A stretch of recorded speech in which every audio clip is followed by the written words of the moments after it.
یہ کہانی ہے 21 دسمبر 2021 جب سخت سردی اور ٹھٹھرتی سردی اور یخ ٹھنڈ میں مریم نواز شریف کو سول بالادستی کا بخار چڑھا ہوا تھا تو ان کی ایک آڈیو کال لیک ہو گئی تھی۔ دیکھیے میری میڈیا مینجمنٹ جیو اور دنیا نے تو ان کی جئی تئی پھیر دی ہے۔ دیکھیے میری میڈیا مینجمنٹ جیو اور دنیا نے تو ان کی جیو سے خود بات کی اور تو اس طرح سے نہیں ہو رہا تھا۔ پھر میں نے میر شکیل صاحب سے پرسنلی بات کی، میں نے کہا یہ زیادتی ہے، آپ دونوں طرف کے فیکٹس دکھا رہے ہیں، آپ کو یہ بتانا چاہیے کہ عمران خان نے بغیر تصدیق کے جھوٹ بولا، اس کے بعد اسی جھوٹ کو عمران خان نے نہ صرف دہرایا بلکہ اس میں 10 باتیں اپنے پاس سے ایڈ کر لی۔ تو میں نے کہا یہ آپ کو کرنا پڑے گا، تو اس نے کیا۔ پھر میں نے میاں عامر سے بھی کہا، میاں عامر نے کہا آپ دیکھیں میں کرتا کیا ہوں۔ اس سما کو بہت موقع دیے لیکن سما جو ہے وہ جو یہ ان کا اینکر ہے ندیم ملک صاحب، اور جس طرح کی سما کی نیوز ہے، اب ہمارا اور پیٹ نہیں چل سکتا سما کے ساتھ۔ تو آج سے سما کے ایڈز بالکل بند ہیں، ٹھیک ہے؟ 24 چینل کو، سما کو، 92 کو اور کیا نام ہے اس کا، ARY کو کوئی ایڈ نہیں جائے گا بالکل۔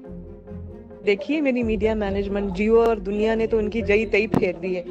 انکل دیکھیں میری میڈیا مینجمنٹ جیو اور دنیا والوں نے تو ان کی جئی تئی پھیر کر رکھ دی۔ یہ آڈیو کال مریم نواز شریف کی لیک ہوتی ہے تو اگلے دن میڈیا کے سامنے مریم نواز سے سوال ہوتے ہیں کہ آپ کی آڈیو کال جو لیک ہوئی، کیا آپ اس بارے میں کوئی رائے رکھیں گی؟ تو مریم نواز شریف کیا جواب دیتی ہیں، آپ ذرا ملاحظہ فرمائیں۔ پہلے تو میرے سے اس بات کی معذرت کی جائے کہ میری فون کیوں ٹیپ کیا گیا۔ میری ایک پرسنل اور پرائیویٹ کانورسیشن تھی پرویز رشید صاحب کے ساتھ۔ کس کو حق تھا کہ وہ میری پرسنل کانورسیشن کو ٹیپ کرے؟ وہ ایک میڈیا چینل کو کیوں دی گئی؟ اس نے اس کو کیوں آن ایئر کیا؟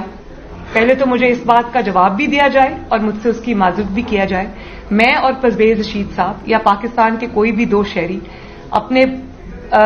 ذاتی گفتگو میں، نجی گفتگو میں کیا بات کرتے ہیں، اس کے لیے مجھے کسی کو کوئی جواب نہیں دینا ہے۔ پہلے تو مجھے جواب اس بات کا چاہیے کہ ایک پاکستان کے شہری کی، ایک خاتون کی آپ نے کیوں کانورسیشن ریکارڈ کی؟ وہ گورنمنٹ منسٹرز کو ملی اور انہوں نے وہ ایک چینل کو دی۔ پہلے تو مجھ سے اس کی معذرت کی جائے، پھر میں آگے بات کروں۔ تب کی سول بالادستی کی چیمپئن مریم نواز شریف صاحبہ اور موجودہ پنجاب کی CM چیف میڈم صاحبہ مریم نواز شریف یہ کہتی ہیں کہ میں اس کے بارے میں رائے تب دوں گی جب میری ویڈیو کسی نے، میری نجی آڈیو کسی نے ریکارڈ کی ہے، مجھ سے معذرت کی جائے اور مجھے یہ بتایا جائے کہ یہ غیر قانونی کام کس نے کیا۔ اس کے بعد ایک جگہ پر عمران خان سے سوال ہوتا ہے کہ آپ کیا کہتے ہیں کہ آپ کی کوئی کال ریکارڈنگ کرے تو آپ اس بارے میں کیا کہیں گے؟ تو وہ بھی یہ کہتے ہیں کہ مجھے کوئی فرق نہیں پڑتا، میری کوئی آڈیو کال ریکارڈ کرے یا ویڈیو کال ریکارڈ کرے جب تک کہ میں کسی قسم کا کوئی جرم نہیں کرتا۔ لیکن شاید آج عمران خان کو بھی احساس ہو رہا ہوگا کہ ان کے یہ جملے جو تھے وہ انسانی حقوق کی بنیادی جو حقوق ہیں، انسانی حقوق، اس کی خلاف ورزی تھی۔ لیکن عمران خان نے کہا تو آج مریم نواز شریف صاحبہ جو پاکستان کے سب سے بڑے صوبے پنجاب کی CM ہیں، ان کے چچا شہباز شریف پاکستان کے وزیر اعظم ہیں۔ تو ایسے میں اس وزیر اعظم نے ISI کو یہ اختیارات دے دیے کہ گریڈ 18 سے اوپر کو کوئی آفیسر یا گریڈ 18 کا آفیسر کسی بھی بندے کا موبائل فون ٹریس کر سکتا ہے، اس پہ نظر رکھ سکتا ہے، ان کو دیکھ سکتا ہے، ملک کی سلامتی کو دیکھتے ہوئے۔ ویسے تو ہماری تمام کالز، ہمارا تمام ڈیٹا ٹیلی کمیونیکیشن کمپنیوں کے پاس پڑا ہوتا ہے، لیکن اگر اس سے پہلے کبھی ISI کو یہ چیزیں آفیشیلی طور پر لینی پڑتی تھیں تو وہ عدالت کے ذریعے باقاعدہ ریکویسٹ کی جاتی تھی اور پھر وہ کمپنی دیا کرتی تھیں۔ لیکن اب ماشاءاللہ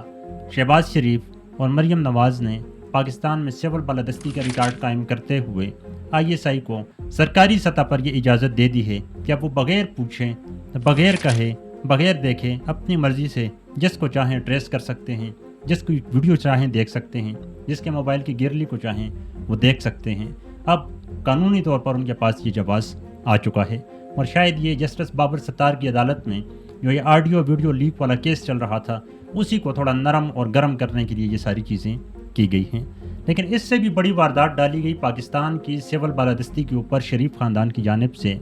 جب جون 2023 کے مہینے میں شہباز شریف نے ISI کو یہ اختیارات دے دیے کہ اب وہ تمام سرکاری افسران یعنی بیوروکریسی کے افسران کی تعیناتی، ترقی،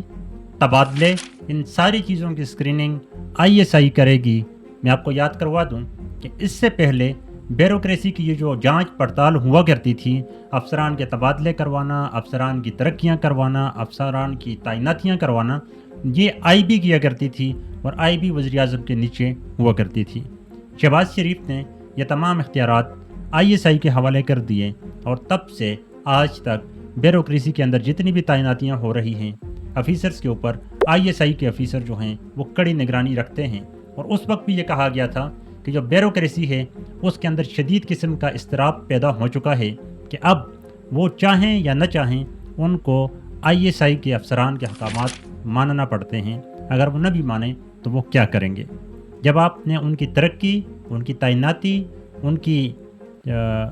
ساری چیزیں جو ہیں وہ آپ نے آئی ایس آئی کے حوالے کر دی ہیں، تو یہ دو کارنامے شریف خاندان نے پاکستان کے اندر گزشتہ 2 سالوں کے اندر دے دیے ہیں یا 3 سالوں کے اندر دے دیے ہیں کہ ایک پاکستان کی وہ تمام سول افسران جو پورے پاکستان کو چلاتے ہیں، ان کے اختیارات تو نہیں کہہ سکتا میں، لیکن ان کی بھاگ دوڑ یا ان کے اوپر نظر رکھنے کے لیے آئی ایس آئی کو یہ اختیارات دے دیے۔ اس سے پہلے کیا ہوتا تھا کہ آرمی کے جو آفیسرز ہوتے تھے وہ اگر اے سی، ڈی سی یا جو جتنے دوسرے سول اداروں کے افسران ہیں ان کو کوئی زور زبردستی کرتے تھے تو وہ آگے سے ریزسٹ کیا کرتے تھے، کیونکہ وہ کہتے تھے میں بھی آفیسروں کوئی مذاق تو نہیں۔ لیکن جب آپ نے ان کے تبادلے، ان کی ترقیاں، ان کی تعیناتیاں، یہ ساری چیزیں آپ نے آئی ایس آئی افسران کے حوالے کر دیں تو مجبوراً اب ان کو سر جھکا کے رہنا پڑتا ہے، کیونکہ یا تو ان کو ان کی ماننی پڑے گی اور یا پھر ان کو ترقیوں سے اور ان چیزوں سے اپنے آپ کو محروم رکھنا ہوگا۔ آج بھی آپ کو بڑے بڑے دانشور جو ہیں وہ شریف خاندان کے لیے نعرے لگاتے ہوئے نظر آئیں گے کہ شریف خاندان اصل میں پاکستان کے اندر سول بالادستی چاہتا ہے۔ الحمدللہ میں نے کبھی یہ خوش فہمی نہیں پالی۔ آئی جے آئی سے لے کر پی ڈی ایم 1 اور پی ڈی ایم 2 تک نون لیگ نے بار بار یہی ثابت کیا ہے کہ ان کو جتنے بھی لتر مارے جائیں، جتنا بھی ان کو نشانہ بنایا جائے، انہوں نے مڑ کر سب سے زیادہ پاکستان میں سول بالادستی کی ٹانگیں کاٹنی ہیں۔ یہ الفاظ شاید آپ کو سخت لگ رہے ہوں گے، برے لگ رہے ہوں گے، لیکن آپ خود اندازہ لگا لیں کہ 20 ارب روپیہ صرف اس لیے انہوں نے جنریٹ کر دیا کہ پاکستان کے اندر سوشل میڈیا کے اوپر نظر رکھنے کے لیے یا فائر وال بنانے کے لیے انہوں نے دے دیا۔ اور دوسری جانب ایچ ای سی کی جانب سے یہ احکامات دے دیے گئے کہ ایچ ای سی کا جو بجٹ ہے اس میں سے 24 ارب روپیہ انہوں نے کاٹ لیے۔ آپ جو کرتے ہیں کریں، لیکن 3.5 سال تک نون لیگ نے سول بالادستی کے لیے دن رات نعرے لگائے۔ بہت سے صحافی نون لیگ کے وقتوں میں اس کی بھینٹ چڑھ گئے، بہت سے نون لیگ کے ورکر سول بالادستی کے نام پر بھینٹ چڑھ گئے، اور آج جب نون لیگ کو موقع ملا تو وہ کیا کر رہی ہے؟ وہ جو سول بالادستی کی پاکستان میں ہلکی سی رمق باقی تھی، اس رمق کو بھی نون لیگ نے جڑ سے اکھاڑنے کا پروگرام بنا لیا ہے۔ اب آپ خود سوچیں کہ اب پاکستان کا کوئی بچہ، کوئی عام شہری، حتیٰ کہ پاکستان کے نوجوان بیچارے اپنی جانو مانو سے ڈر سے بات بھی نہیں کر پائیں گے کہ کہیں ایسا نہ ہو کوئی انکل جو ہے وہ میری باتیں سن رہا ہو اور کل کو میرے لیے کوئی رولا بن جائے۔ پاکستان، شاید آپ کو یاد ہوگا یا نہیں ہوگا، ہیلری کلنٹن کا ایک انٹرویو بڑا وائرل ہوا تھا۔ انہوں نے کہا تھا کہ پاکستان ایک ڈیپ اسٹیٹ ہے،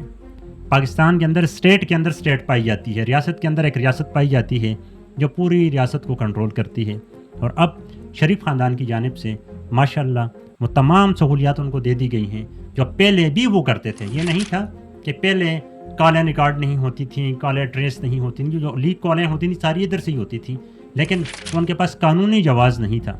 اب ان کے پاس قانونی جواز ہے، جس کے خلاف آپ کا دل کرتا ہے آپ پرچہ ڈال دیتے ہیں۔ دور کسی پہاڑوں میں جہاں پر پانی نہیں، جہاں پر بجلی نہیں، جہاں پر ہسپتال نہیں، وہاں پہ کوئی شیدہ، کوئی بشیرہ اٹھ کر ایف آئی آر درج کر دیتا جی فلاں بندہ جو ہے اس نے وی لاگ کیا تھا، فلاں بندے نے شو کیا تھا، فلاں بندے نے ٹویٹ کی تھی، وہ ملکی سلامتی اور قومی اداروں کے خلاف تھی، اور اس بشیرے یا شیدے کی جو ایف آئی آر ہے وہ اس کی بنیاد پر بندہ گرفتار ہو جاتا ہے اور پھر پاکستان کے دور دراز کسی کونے میں، کسی خدرے میں وہاں پر ان کو پہنچا دیا جاتا ہے۔ جس کی تازہ سی مثال میں آپ کو اگر دے دوں تو